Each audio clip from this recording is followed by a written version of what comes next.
Welcome to Donmar TV News Channel. Okay, Iglesia ni Cristo. Hindi ito basta-basta na religious group na magsusuporta ng isang kandidato. Okay?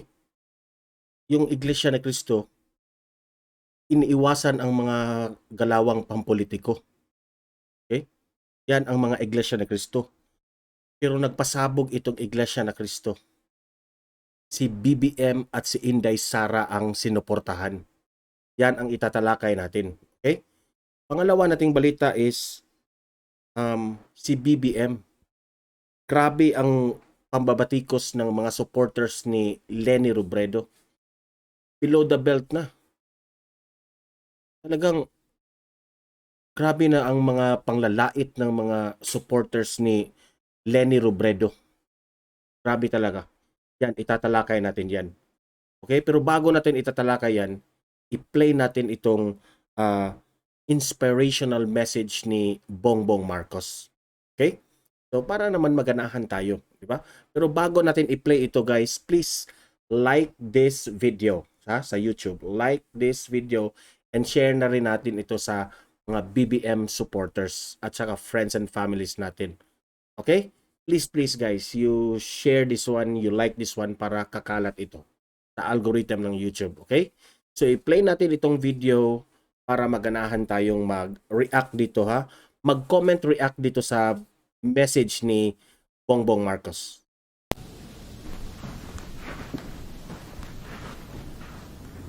Sa aking mga kababayan, sa Mayo 9 ay gaganapin ang isa sa pinakamahalagang halalan sa ating kasaysayan. Nasa panahon po tayo ng matinding krisis at pagbabago, ng pandaigdigang krisis sa ekonomiya na likha ng pandemya. Presyo ng mga bilihin na nagtataasan sa kabila ng kawalang hanap buhay ng maraming pamilya na pinaigting ng pagtatalo-talo at bangayan ng dahil sa umiinit na politika. Ang halalan sa Lunes ay isang sangandaan sa ating paglalakbay. Kaya 2 bagay lang po ang hihilingin ko sa inyo. Una, sa gitna ng krisis, ay dapat nating harapin ang paghahanda para sa magandang bukas ng nagkakaisa. Talikuran na natin ang hindi pagkakaunawaan at ang pagkakahati-hati at tangkilikin na natin ang mapagkaisang leader na maghahatid sa atin ng mas maunlad na bukas. Pangalawa, hangad ko na ako po'y maging karapat-dapat sa inyong pagtitiwala. Gayunman, kung iba ang inyong napupusuan, ay hiling ko po rin sa inyo na sama-sama tayong pumunta sa ating mga presinto at bumoto.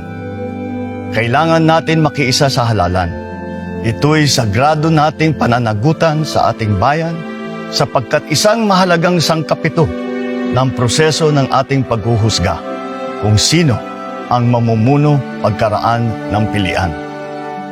Sa darating na Mayo 9 ay kailangan din po tayo maging mapagbantay sa ating mga boto.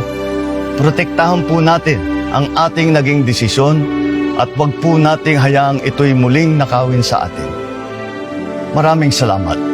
At wag po nating kalimutan na sumunod pa rin sa mga health protocol at nasa panahon pa rin tayo ng pandemya. Bongbong Marcos po, numero 7 sa balot.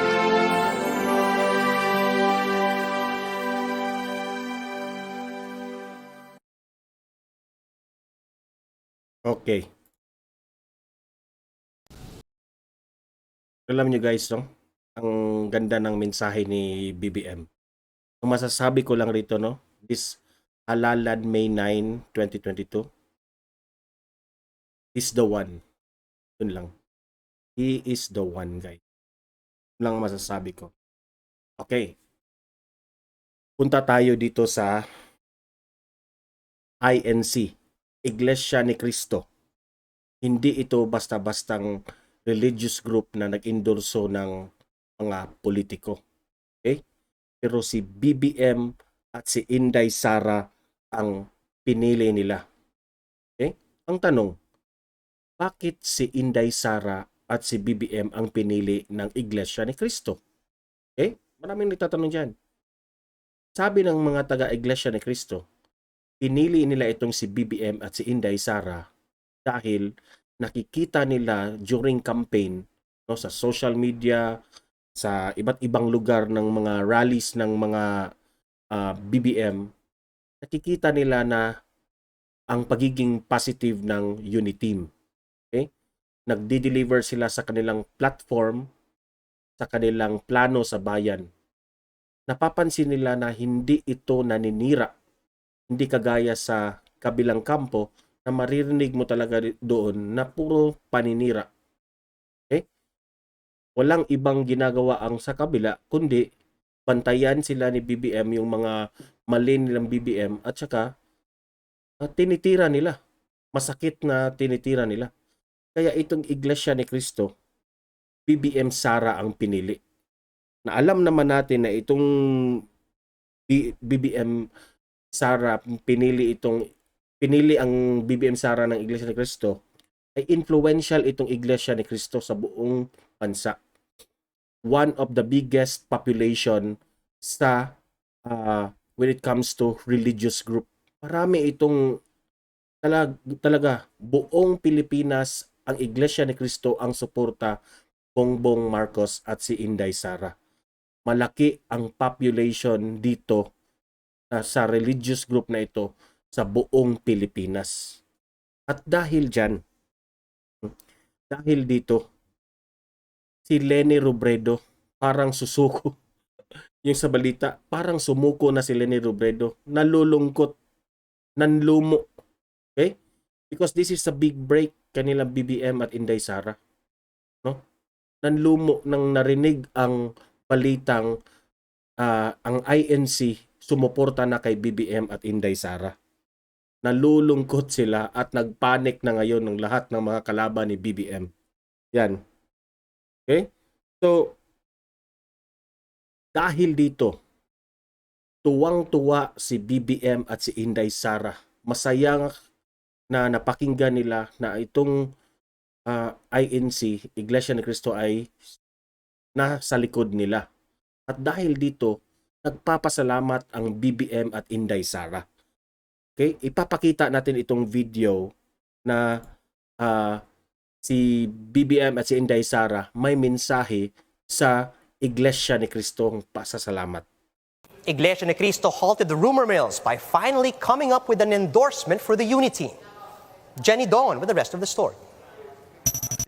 Religious group Iglesia ni Cristo has formally announced that they're endorsing former Senator Ferdinand Marcos Jr. and Davao City Mayor Sara Duterte as their president and vice president of choice. The Christian denomination announced their bets in their TV channel's newscast Tuesday night. In a video message, Marcos Jr. and Duterte thanked INC for their endorsement. Sisikapin po namin na ang tiwalang ipinagkaloob nyo sa aming tambalan ay magbubunga ng tunay na pagkakaisa ng mga Pilipinong nagmamahal sa Pilipinas at walang alinlangan na sama-samang haharap sa mga pagsubok na daraan sa paghanda ng magandang bukas para sa ating mga kabataan. Ang pagpili sa amin ni Apo Bongbong Marcos bilang mga kandidato na inyong sinusuportahan sa pagkapresidente at vice-presidente sa darating na halalan ay isang malaking karangalan na may kaakibat na hamong nakatuon sa aming kakayahang mapag-isa ang bansa. The INC also encouraged Okay, so hindi ko na yan tatapusin kasi mayroon ang iba. Ang reaction ko lang dito, no? Sa pag-endorso ng Iglesia ni Cristo kay BBM at Inday Sara, sasabi ko lang, reaction ko lang, comment ko dito is, they deserve it. BBM Sara deserve this endorsement. Congratulations in advance, BBM at Inday Sara. Okay? Ang pangalawang topic na ating i-discuss ay itong pambabastos sa mga Leni Kiko supporters. Okay? Ayan, tingnan nyo. Ginawa nila ng lapida si Bongbong Marcos, no? To signify na patay na raw si Bongbong Marcos. Lapida. Basahin natin. Career ni Bongbong Marcos family remembers, mga ganun, may mga babaeng supporters pang nagpapapicture, Proud na proud silang nagpapapicture dito sa ginawa nila. Okay? Sa mga BBM supporters, sa pamilya ni BBM, masakit itong tingnan. Diba? Below the belt na itong mga ginagawa nila. Okay? Kung gagawin natin yan sa kanila, sa kanilang pamilya, ganunin natin, lagyan nating lapida ang kanilang mga mahal sa buhay, ano kayang ma-feel? Diba? Masasaktan din sila. What if si Leni Robredo ang gawa natin ng lapida? Sabihan natin, ganyan din.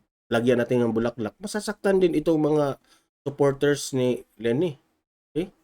Mga bastos talagang ginawa nila. Akala ko ba disente kayo? Kasi nasa kayong eskwelahan, yung matataas na eskwelahan, UP, ganun. Sabi nyo, yung leader nyo, disente.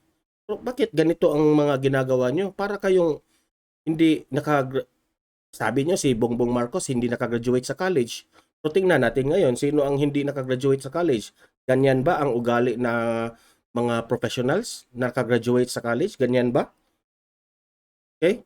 So ang masasabi ko lang dito guys, reaction ko dito, dahil dito, masasabi kong na pareho lang kayo ng sinusuportahan nyo. It really reflects on Leni Robredo's ugali. Kung ano ang ugali ni Leni Robredo, ganun rin ang ugali ng kanyang mga supporters. Okay? Bakit hindi ito pinayuhan ni Leni Robredo? Yan ang tanong ko. Kasi yung mga BBM scam, lagi sinasabi ni Bongbong Marcos na hindi tayo mag-aaway. Iwasan natin yung mga away-away na yan. Lagi niyang pinapayuhan ng kanyang supporters. Pero si Leni Robredo, gusto niya ng ganito. Di siya nga nakadisiplina at nakapagpayo dito sa mga supporters niya. Tingnan mo yan. Grabe. It really reflects the kind of leader. Kung ikaw, Leni Robredo, if you are really a good leader, your supporter should be a good supporter also. Yan ang itanim sa isip mo. Okay? If you are a good leader to be the president of the Philippines, you must create peace. Okay? You must create peace. You must create a strategic plan for the Philippines. Marunong kang gumawa ng plano para sa Pilipinas. Isa na dyan ang peaceful. Yan naman ang ating sa taong bayan. Yan naman ang gusto ng taong bayan, na peaceful ang ating bayan. Ano naging peaceful ito? Hindi ka nga makadisiplina sa own kakamping na grupo ninyo. How much more leading the Philippines? Diba? Wala kang right na magiging presidente sa Pilipinas kasi hindi ka nga nakadisiplina sa own supporter mo. Pag ma-presidente ka na, ang gulo siguro ng Pilipinas, because this is not the kind of leader na aming gusto. Hindi marunong magdisiplina ng kanyang mga supporters. Hinahayaan mo lang merong ganito. Okay? Yung asawa mo na crash sa eroplano, masakit yun, di ba? Masakit yun. Ito, ginawa nila ni BBM, pinatay nila ng, alam kong biro ito, pero masamang biro ito eh. What if magbibiro rin ako na mamamatay kayo, yung mga relatives nyo? Hindi magandang biro ito. Kaya ako, conclusion ko dito, that's why I vote for BBM this coming May 9 election. BBM, he is the one. Klarong-klaro, BBM ang karapat-dapat mamuno sa Pilipinas. Yun lang. Okay? Hanggang dito na lang itong video na to. Subscribe to my channel guys, Donmar TV, and hit the notification bell para updated kayo sa mga videos na kagaya nito na pinoprotektahan natin si BBM. Okay? And then, like this video, and share this to the BBM supporters and friends and families natin. Okay? So, hanggang dito na lang. See you in my next video. Have a great day and God bless everyone.